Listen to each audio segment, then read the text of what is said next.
میری دل میں یہ خواہش تھی کہ میں کوئی ایسا کام کروں، اللہ مجھ سے کوئی ایسا کام لے کہ جس سے اللہ کی مخلوق خوش ہو۔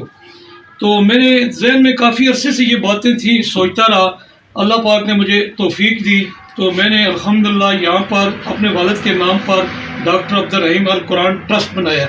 میرے بھائیوں نے یہاں پر ہاسپٹلیں بنائی، ہر جگہ بنائی، خدمت کر رہے ہیں، شکر الحمدللہ۔ مجھے اس چیز پر فخر اور خوشی ہے، چونکہ میں ڈاکٹر نہیں ہوں، میں کسی کی خدمت اگر اس طرح نہیں کر سکتا تو میں نے کہا میں تعلیمی سلسلے میں کوئی ایسا قدم اٹھاؤں کہ مجھے اللہ اس کی توفیق دے دے۔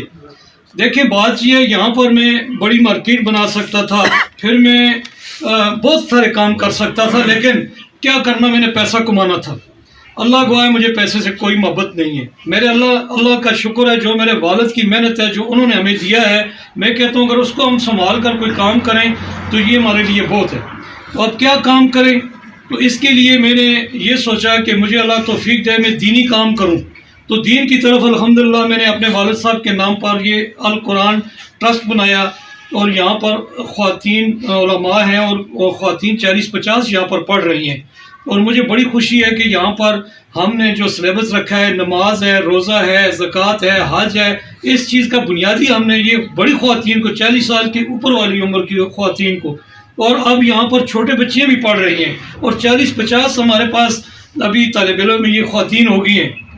تو مجھے بڑی خوشی ہوتی ہے جس وقت وہ پڑھتی ہیں، پڑھ کے دعا کرتی ہیں۔ تو میں نے آج ایک بوڑھی عورت کو دیکھا کہ وہ عورت جو تھی وہ قاعدہ ایسے پڑھ رہی ہے، بہت بوڑھی ہے، میرا دل خوش ہو گیا۔ میں نے کہا کہ شکر الحمدللہ کہ آج اللہ نے اتنی توفیق دی ہے کہ یہ لوگ یہاں تک پہنچ جائیں ہیں۔